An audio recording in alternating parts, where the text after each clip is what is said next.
So now let's look at ionic equations. This was half equations, and half equations are just showing what's happened to one of the elements. So how what's happened to the chlorine is become it's been chloride ions. 1 second. So for example, there's some sort of reaction happened with chlorine, it's producing something else. In doing so, it's becoming a chloride ion. So we talk about that now. Let's look at an example with a full equation of, let's say, magnesium oxide is going to react with potassium, and it produces potassium oxide, which is actually K2O, and you'll learn more about why that is when you look at ionic bonding in the next topic, and magnesium. So we need to balance that, don't we? So that means we're going to have 2 potassiums, and that is balanced, isn't it? Yes. Yeah, that's balanced. Okay. So basically, what we need to look at when we look at ionic equations, is how have the elements changed their charge. Now, within an ionic compound, we have magnesium and magnesium ion, which is Mg2+. We have the oxide ion, which is O2-. And then we had over here 2 potassium atoms.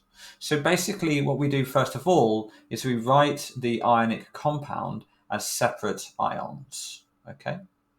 How do I know it's these ions? Because magnesium is in group 2, so it forms Mg2+, and oxygen is in group 6, so it forms O2-. And then we do the right-hand side to do the same thing. We've got potassium oxide. Potassium is in group 1, so it's K+, but we want to do the 2 because there's 2 of them, and then we want the O2-. Like that. This also explains why we have K2 2 potassium and 1 oxide, because the potassium only had a +1 charge and the oxide had a 2-, so we needed to have 2 of them to balance the charge. And then we have the magnesium atom. As I said, we show the elements which changes their charge. So now if we look at things more closely, we can see the oxide didn't change its charge. So we actually don't need to include the oxide ion in the equation. But it kind of makes it a bit easier to see once we write it all out first. The oxide ion stayed, the charge stayed the same.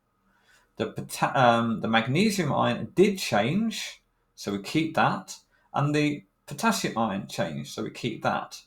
However, the potassium, now we've sort of got rid of everything else, and we just look at the magnesium and the potassium changing. We don't need to have 2, because we can just say 1 potassium produced. Actually, maybe we do. No, we do actually, because we need to have the charges balanced. So that actually we'll keep that the same. So the final answer is Mg2 plus 2K produces 2K plus Mg. So this is the ionic equation for magnesium oxide reacting with potassium. Okay. And it's quite difficult, but we will be doing more of this in later topics. So if we're not quite got the hang of it yet, don't worry. This is just an introduction. Okay.